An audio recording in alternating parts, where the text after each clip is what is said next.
celebrating women in business. Today I have with me Angie Campbell. I always want to say your maiden name. I don't know why. But you guys have probably read all of her columns over the last couple of years. She has provided us with the emotional forecast, where she kind of forecasts what's going on in the season. So make sure you have read the fall forecast in the October issue of Crystal Spot Mag. But today we're going to talk about your other business. So please tell us your other business and how that's going. It's going great. I have a wedding hair and makeup company that I've had for 17 years now. Oh, wow. And I'm now in 5 different states. So that's awesome. Very excited about that. The whole concept behind my business basically is just allowing other artists to be able to get in front of brides and do their hair and makeup. So I will just say this real quick. First of all, you don't look like you've done anything for 17 years.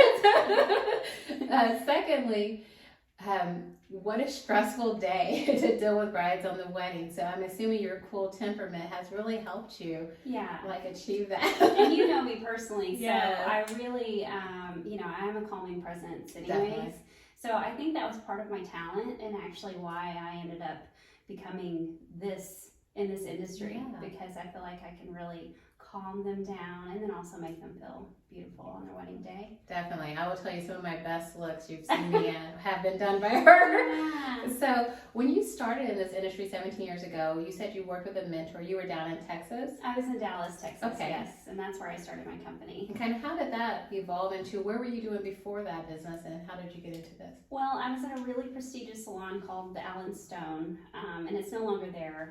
Alan actually moved back to London, but he was an amazing person and also had an eye for talent. So I was from a small town in Texas, and he gave me the opportunity to be able to work in this very posh salon.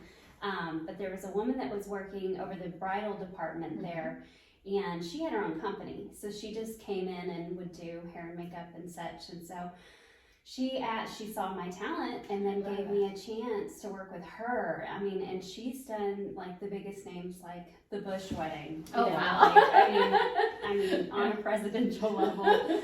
So I got to start working with her, and really, she kind of took me under her wing and just taught me everything I know as far as business goes. And then I, over the years, I got busier and busier, and I started my own company. Well, and you kind of paid it forward, because you say you help empower other women to get into this industry and like opening doors as well as. So what are some things that's unique about your business and when you set these ladies up? I love when they advertise for themselves. I'm not one of those people that's like, this is my name, this is my brand. You have to keep it with me. So they're independent. Okay. And so that way they can be very flexible. They can come and go as they want to. And that way we all kind of have opportunities to also grow with each other, because everyone else, someone might be really busy or something like that, and then they'll throw them my way, and I have artists available. Wonderful. So, and you have your own palettes you've put together. I do. I have. That's so exciting. I have, basically my own foundation line. Okay. And so that's the thing that I'm like basically kind of known for.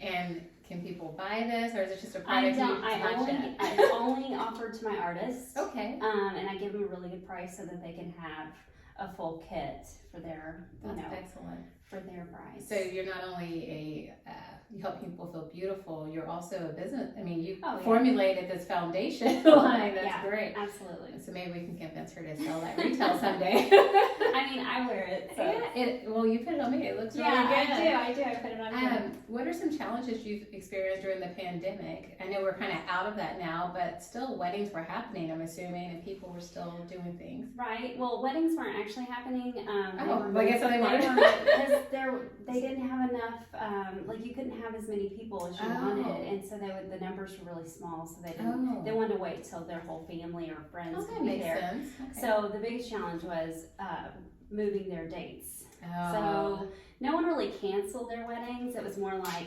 okay, we're postponing till 2021. And so then all the weddings that wanted 2021 originally had to move to 2022, so it was like. And my company, just to give an example, in Dallas, we do 150 weddings a year. So if there was 150 weddings on the books already, I had to relocate those. And then the new 150 for the year. 2021, 22 has been incredibly Are you all crazy. caught up? I don't think so because we're steadily booking to 23 and 24. Wonderful. And what all states you're in? You mentioned 5 states. What states are you in? So I'm in Texas, Kansas. Mm-hmm. We just launched in Denver, Colorado, which I'm really excited about. Missouri, and then Oklahoma. Wonderful. So yeah. So you're like a nice little regional. Yeah, I'm in like this Yeah. bubble. It's basically the bubble that I travel a lot. Yeah, you can get in your car and get there. Absolutely. So when someone brings you in for their services, do you do just the bride or do you do the whole wedding We party? do everyone, like all the way down to flower girl. Oh, wow. Yeah, and so the new trend too is having the groomsmen, some of the groomsmen have been getting services, and that's unique. That's brand new, I think, for the past couple of years. Everybody wants to be photographed. Yeah. They're like just a little touch up. Yeah, and you have that signature foundation. You can help them with a couple of blemishes. So what are some things that you found challenging as you tried to scale your business? I know you came from Texas. She moved here with her fiance, and now they're married. And what were some challenges about running a business and not being there locally? I'm like the go-to if there's something awry, someone's sick or whatever. I was always the one that would jump in and be like, okay, well, I'm here. So, so not having me as the backup was probably the most challenging.